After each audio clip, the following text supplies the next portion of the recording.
सावन का पावन महीना चल रहा है और इस महीने के बृहस्पतिवार का विशेष महत्व है।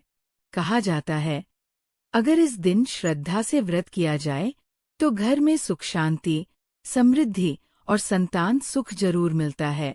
एक साधारण सी महिला और उसका विश्वास, कैसे भगवान विष्णु ने उसकी हर परीक्षा को आशीर्वाद में बदल दिया।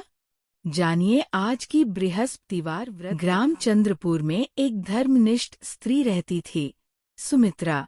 उसका नाम जितना मधुर था, उतनी ही मधुर उसकी वाणी और सरल उसका स्वभाव था। सुमित्रा का जीवन ईश्वर भक्ति और सेवा में बीतता था। वह प्रतिदिन सूर्योदय से पूर्व उठकर स्नान करती, तुलसी को जल देती, घर को शुद्ध करती और फिर बृहस्पति देव की पूजा करती। उसका पति हरिश्चंद्र एक साधारण शिक्षक था, लेकिन सच्चरित्र और निष्ठावान। उनके 2 संतानें थीं, एक पुत्र आरव जो 10 वर्ष का था और एक पुत्री गौरी जो 7 वर्ष की थी। घर छोटा था, आय सीमित थी, लेकिन उनमें भक्ति और संतोष की भरमार थी। सुमित्रा हर गुरुवार को बृहस्पति व्रत करती थी। पीले वस्त्र पहनती, चने की दाल और गुड़ का प्रसाद बनाती, पीपल के नीचे बैठकर कथा सुनाती और पड़ोस की स्त्रियों को भी व्रत के लिए प्रेरित करती। सुमित्रा के पड़ोस में रहती थी कंचन, धनवान पर घमंडी। उसका घर बड़ा था, वस्त्र महंगे थे, लेकिन मन में शांति नहीं थी। उसे सुमित्रा की पूजा, भक्ति और पड़ोस में बढ़ती प्रतिष्ठा सहन नहीं होती थी। वह अक्सर कहती, सिर्फ पीला पहनने से क्या बृहस्पति देव खुश हो जाएंगे? ये सब पुराने जमाने की बातें हैं, अब जमाना बदल गया है। कंचन के मन में धीरे धीरे विष का बीज पनपने लगा। उसने सुमित्रा से मित्रता का दिखावा किया, लेकिन उसका उद्देश्य था उसे उसकी आस्था से डिगाना। एक दिन उसने कहा, सुमित्रा, तुम हर गुरुवार व्रत करती हो, लेकिन तुम्हारे घर में तो कोई बड़ा चमत्कार नहीं हुआ। यही सब करके समय बर्बाद मत किया करो। बाल धो, घर साफ करो, थोड़ा दुनिया भी देखो।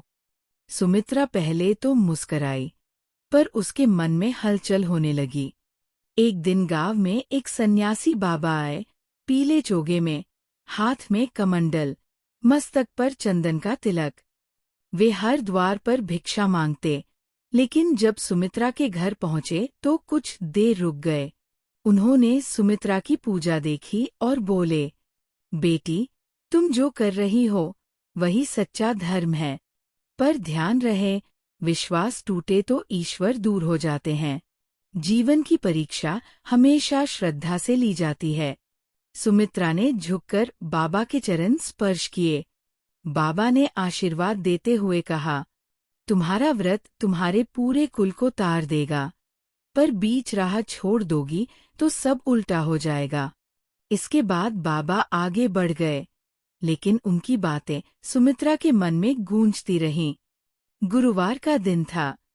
सावन का महीना चल रहा था। आकाश में बादल घिर आए थे, जैसे कोई विशेष संकेत देने वाले हों। सुमित्रा हमेशा की तरह सुबह उठी, स्नान कर पीला वस्त्र पहना, तुलसी को जल चढ़ाया और बृहस्पति देव की मूर्ति के सामने दीप प्रज्वलित किया। उस दिन उसने बेसन के लड्डू बनाए, केले और चने की दाल का भोग लगाया। पास पड़ोस की स्त्रियां उसके घर आई और सबने मिलकर सावन बृहस्पति व्रत कथा सुनी। वातावरण एकदम भक्तिमय था। लेकिन जैसे ही कथा पूरी हुई और स्त्रियां लौटने लगी, कंचन ने धीरे से आकर सुमित्रा से कहा, देखो सुमित्रा, तुम हर गुरुवार इतना सब करती हो, पूजा, कथा, व्रत, दान, लेकिन क्या बदला तुम्हारे जीवन में? अभी तक वही पुराना मकान, सीमित आय, कभी दूध पूरा नहीं पड़ता, कभी बच्चों की पढ़ाई में अड़चन। ये सब तो सिर्फ भ्रम है। असली दुनिया काम और पैसा है। पूजा से कुछ नहीं होता। सुमित्रा पहले शांत रही, लेकिन उस दिन उसके मन में पहली बार हलचल हुई। उसने सोचा, क्या वाकई मेरे व्रत का कोई फल नहीं मिला? क्या मैं सिर्फ एक परंपरा को निभा रही हूँ? अचानक सावन की बारिश जोर से शुरू हो गई। सुमित्रा के मन में भी जैसे विश्वास की बारिश थम गई हो। उस दिन उसने पहली बार पीला वस्त्र नहीं पहना, पूजा की थाली नहीं सजाई, बाल धोए, घर में झाड़ू लगाई, भोग नहीं लगाया, कथा नहीं पढ़ी। उसके पति हरिश्चंद्र ने देखा और आश्चर्य से पूछा, सुमित्रा, आज बृहस्पतिवार है? सुमित्रा ने धीरे से कहा, आज कुछ ठीक मन नहीं है, पूजा बाद में करूंगी। और वो दिन बीत गया, पूजा अधूरी रही। उस एक दिन की चूक जैसे ईश्वरीय कृपा का द्वार बंद कर गई। आरव, जो हमेशा कक्षा में अव्वल आता था, उस हफ्ते परीक्षा में फेल हो गया। गौरी को तेज बुखार हो गया और दवा से भी आराम नहीं आया।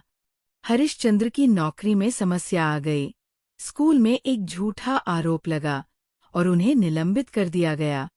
सुमित्रा ने फिर भी इसे संयोग समझा, लेकिन अगला गुरुवार भी निकला, व्रत नहीं किया गया। तीसरे गुरुवार तक हालात और बिगड़ने लगे। घर का छज्जा टूट गया, मरम्मत का पैसा नहीं था, राशन खत्म होने लगा। बच्चे उदास और चुप हो गए। और एक रात, जब सब सो रहे थे, सुमित्रा को सपना आया। वही संत बाबा, जो एक दिन उनके द्वार पर आए थे, स्वप्न में बोले, बेटी, ईश्वर की परीक्षा को भ्रम मत समझो। जिस दिन श्रद्धा डगमगाती है, उसी दिन से दरिद्रता प्रवेश करती है। तुम्हारा संकल्प ही रक्षा कवच था, तुमने उसे स्वयं उतार फेंका। सुमित्रा हड़बड़ाकर उठी। उसके माथे पर पसीना था। उसका दिल तेजी से धड़क रहा था। वह जान चुकी थी, उसने गलती की है। सुमित्रा के जीवन में जैसे अंधकार छा गया। हरिश्चंद्र का निलंबन लंबे समय तक खिंच गया। घर की आमदनी रुक गई। जो थोड़ी बहुत बचत थी, वो गौरी की बीमारी और घर की मरम्मत में खत्म हो गई। रसोई में अनाज कम होने लगा। पहले जो घर भक्ति, प्रसाद और कथा से भरा रहता था, अब वहां चुप्पी और चिंता छा गई थी। पति पत्नी के बीच जो पहले स्नेह था, उसमें अब तनाव पनपने लगा। हरिश्चंद्र चुपचाप रहते। सुमित्रा से पूछते, इतने सालों से पूजा पाठ किया, क्या भगवान ने हमारी नहीं सुनी? सुमित्रा कुछ न कह पाती। उसके मन में द्वंद्व चल रहा था। क्या व्रत छोड़ने से ये सब हुआ? पड़ोस में लोग बातें करने लगे। कहते थे बृहस्पति व्रत करती है, अब देखो हाल। बच्चों को स्कूल में मजाक बनाया गया। तुम्हारी माँ पूजा करती है, फिर भी तुम्हारे घर में कुछ नहीं बचा। आरव घर से बाहर रहने लगा, बातें कम करता। गौरी की बीमारी बढ़ने लगी। हरिश्चंद्र का चेहरा बुझा बुझा रहने लगा। एक दिन घर में खाना ही नहीं बना। सुमित्रा ने तुलसी के आगे खड़े होकर देखा, वह सूख गई थी। उसके आंसू बहने लगे। उसने सिर झुकाकर कहा, हे बृहस्पति देव, मैंने आपकी कृपा को समझने में भूल की। मैंने व्रत को बोझ समझा, श्रद्धा छोड़ दी। मेरे अहंकार ने आपके आशीर्वाद को ठुकरा दिया। कृपा करे प्रभु, मैं फिर से सच्चे मन से आपको पुकारूंगी। उसने अगले ही दिन संकल्प लिया, अब मैं फिर से सावन के गुरुवार का व्रत करूंगी, चाहे परिस्थिति जैसी भी हो। सुमित्रा ने घर को साफ किया, टूटी हुई पूजा की थाली को धोया, एक पुराने पीले कपड़े को धोकर सुखाया और उसे पहनकर सुबह सबसे पहले तुलसी के आगे दीपक जलाया। चने की दाल थी नहीं, लेकिन जो चावल थे वही उबालकर भगवान को अर्पित किया। कथा की पुरानी किताब उठाई और कांपते हुए स्वर में पढ़ना शुरू किया, बृहस्पते नमः।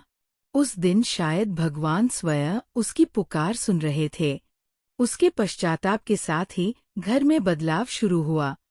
हरिश्चंद्र के स्कूल से पत्र आया, जांच में वो निर्दोष पाया गया। नौकरी बहाल हो गई। आरव की खोई हुई पढ़ाई में रुचि लौटने लगी। गौरी की तबीयत अचानक सुधरने लगी। कंचन, जिसने उसे भ्रमित किया था, स्वयं किसी पारिवारिक समस्या में फंस गई और अब सुमित्रा से मदद मांगने आई।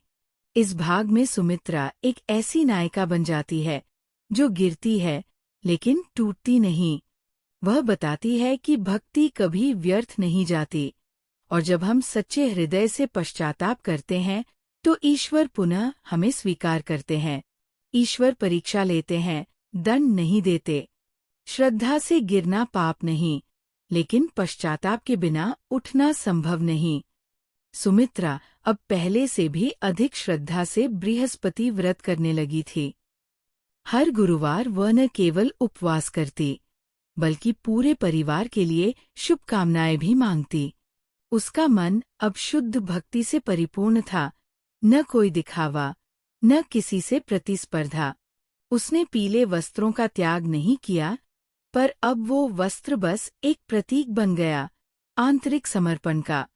सावन का अंतिम गुरुवार था। पूजा के बाद वह थकी हुई थी।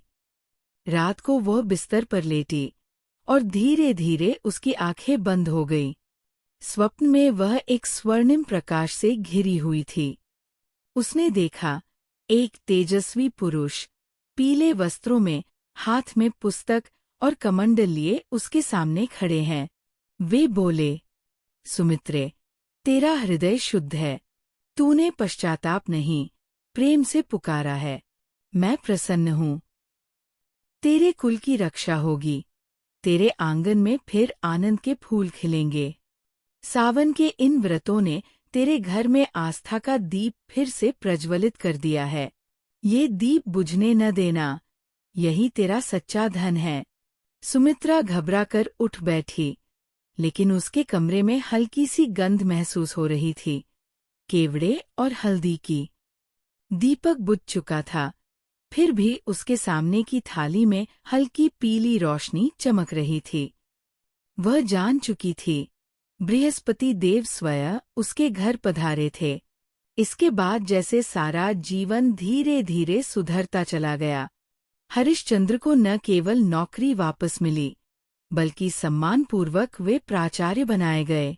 आरव की पढ़ाई में चमत्कारी सुधार हुआ। उसी वर्ष वह जिला स्तरीय परीक्षा में प्रथम आया। गौरी स्वस्थ हो गई और उसने भी गुरुवार के दिन माता के साथ पूजा करना शुरू कर दिया। पड़ोसन कंचन, जिसने कभी उसका मजाक उड़ाया था, अब सुमित्रा से व्रत की विधि पूछने आई। अब हर गुरुवार सुमित्रा का घर एक बार फिर भक्ति का केंद्र बन गया। लेकिन इस बार न केवल उसका परिवार, बल्कि गांव की अन्य स्त्रियां भी उसके साथ व्रत करने लगी। सुमित्रा अब कथा नहीं पढ़ती थी, वो उसे अपने जीवन से जीती थी। सुमित्रा की कहानी केवल एक स्त्री की नहीं थी, वह उन सभी के लिए उदाहरण बन गई जो भ्रम और श्रद्धा के बीच संघर्ष करते हैं। ईश्वर हमारी भक्ति को संदेह से नहीं, श्रद्धा और सत्यनिष्ठा से तौलते हैं। संकट आता है, लेकिन वह भक्ति को परखने का माध्यम होता है। और जब हम पूरे मन से पुकारते हैं, तो देवता स्वयं हमारे द्वार आ जाते हैं। व्रत केवल बाहरी कर्म नहीं, आंतरिक विश्वास और अनुशासन है। जब श्रद्धा डगमगाए, तो आत्मचिंतन करें, ईश्वर दूर नहीं जाते, हम ही उनसे दूर हो जाते हैं। चमत्कार की अपेक्षा न करें, बल्कि ईश्वरीय अनुभूति को महसूस करें। सुमित्रा की कथा हम सभी को एक गहरा आत्मबोध देती है। ये सिर्फ एक स्त्री की कहानी नहीं है, यह उन लाखों मनुष्यों का प्रतिनिधित्व करती है, जो जीवन में कभी ना कभी श्रद्धा और भ्रम के बीच झूलते हैं। सुमित्रा की गलती यही थी कि उसने कंचन की बातों को सत्य मान लिया और अपने विश्वास को छोड़ दिया। संसार सदा भ्रम फैलाएगा, लेकिन धर्म वह दीपक है जो अंधकार में भी हमें राह दिखाता है। इसलिए सच्चा भक्त वही है जो प्रशंसा में नहीं फूलता और आलोचना में नहीं टूटता। जब सुमित्रा ने धर्म और व्रत को छोड़ा तो उसका जीवन भटक गया, लेकिन जब उसने पुनः धार्मिक जीवन और संयम को अपनाया तो उसके परिवार में शांति, स्वास्थ्य और समृद्धि लौटी। धन से केवल घर बनते हैं, लेकिन धर्म से घरों में स्वर्ग बसता है। ईश्वर सदा हमारे साथ होते हैं। वे हमारी परीक्षा लेते हैं, लेकिन साथ छोड़ते नहीं। सुमित्रा की पश्चाताप भरी प्रार्थना ने ये सिद्ध कर दिया। जब हम सच्चे मन से पुकारते हैं तो ईश्वर चमत्कार नहीं, संतुलन और समाधान के रूप में उत्तर देते हैं। सावन बृहस्पति व्रत न केवल स्त्रियों के लिए बल्कि हर उस आत्मा के लिए है जो जीवन में स्थिरता, शांति और ईश्वरीय कृपा की कामना करता है। ये व्रत हमें सिखाता है संयम कैसे रखें, श्रद्धा कैसे बनाए रखें और परमात्मा से जुड़े रहना कितना आवश्यक है।